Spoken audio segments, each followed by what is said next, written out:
Alright, so we pretty much have most of the summary for 1056 here. It's not like page to page in detail like how we normally get, but it's most of the chapter here and a lot of things that we weren't able to go over in the previous video, so let's get into it. The cover of the chapter is Katakuri and Oven versus Germa. So this was a pleasant surprise. Katakuri is kind of back in the story, which is awesome because he's one of my favorite characters. And I guess we're coming to the end of the Germa in Whole Cake Island kind of cover story arc that we've been going through the last couple months, because now that Katakuri has shown up, I really don't think there's any chance they have of defeating him, but they'll probably get away here considering that most of this arc was about Yonji and Niji being saved anyway, unless it's like a fake out. The information about the organization Cross Guild appears in the newspaper, where we can see a poster with Buggy, Crocodile, and Mihawk and the organization's logo. So yeah, this is like the massive reveal of this chapter. Apparently this super group of former warlords has come together and they're calling themselves the Cross Guild, and it's like pretty much official. I was able to see the leaked panel myself, and yeah, we see Buggy like on top, Mihawk and Crocodile all coming together in this group here. And before we go further, let me just clarify that I said in the previous video that we might be getting some crazy information on Mihawk and there might be another member to this group. Turns out that that wasn't true. I'm glad that I didn't say the exact information that I was given, but from now on, I'll be careful to just say exactly what is being presented officially by,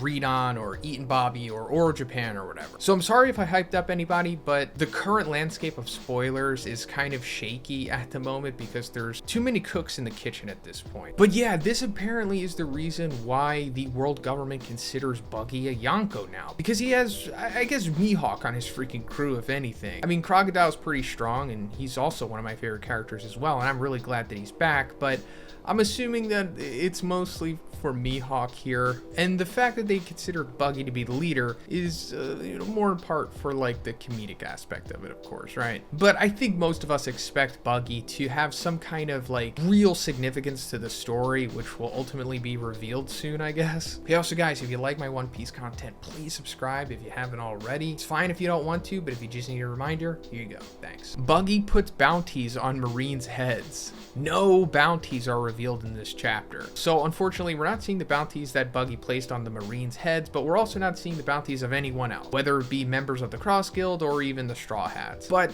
that is for sure coming eventually, so, we still got some big dopamine moments to happen in the future for sure. Zorro says he does not believe that Mihawk would be Buggy's subordinate. So yeah, it turns out that the Straw Hats, for the most part, are seeing this in the paper, and we're getting some of the reactions here. And Zorro is very right to assume that Mihawk would not be Buggy's subordinate, because as we talked about in the previous video, pretty sure Mihawk and Crocodile are definitely aware that Buggy is beneath them. And this is more so kind of just a faux pas by the world government, if anything, maybe even Morgan's possibly. But it doesn't change the fact that Mihawk appears to be officially in this group. And that's understandable because the last time that we actually saw Mihawk was after the warlord system was abolished at the Reverie. And the Marines pretty much immediately went after all of the warlords after that was established, and Mihawk being one of them. And, Mihawk was kind of game because he's Mihawk. And we fully assumed that they weren't going to be able to capture him. So, our assumptions were right, and I assume Mihawk just like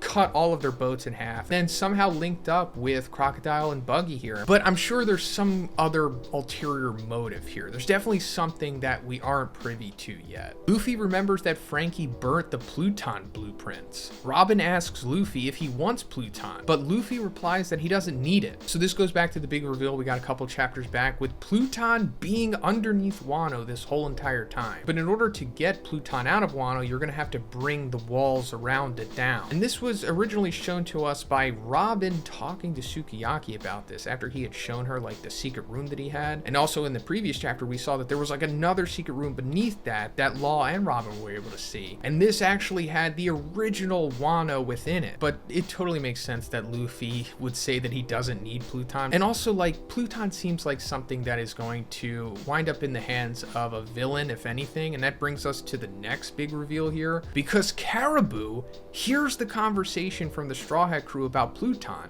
And then he says, First Poseidon and now Pluton. I must tell that person at once. So yeah, Caribou has been in Wano this whole time. He's intermittently been showing up, and him talking about Poseidon, of course, because Shirahoshi, he was also at Fishman Island and found out everything in that arc too. Caribou has actually kind of perpetually been with the story and the Straw Hats post time skip, and I think this is what it ultimately is all leading to. And the person that he's talking about here is Blackbeard, right? I think he's been like a sleeper agent for Blackbeard this whole time. Now, does that mean that he's like the 10th Titanic captain? Maybe, but it's been more so implied that Kuzan is going to fill that role, if anything, and that's a whole other story for another time. But I do think that it's likely that Caribou is probably working for Blackbeard, and he's going to tell Blackbeard that, like, hey, you know, Pluton's under Wano, and then eventually Blackbeard is going to get Pluton. I for sure see that happening. Nekomamushi and Inuarashi are staying in Wano, and they chose Carrot as their successor to lead the Minks. Okay, so we found this out in the previous spoilers as well, but there's a clarification here. Originally it said that Wanda and Carrot were going to take over the role,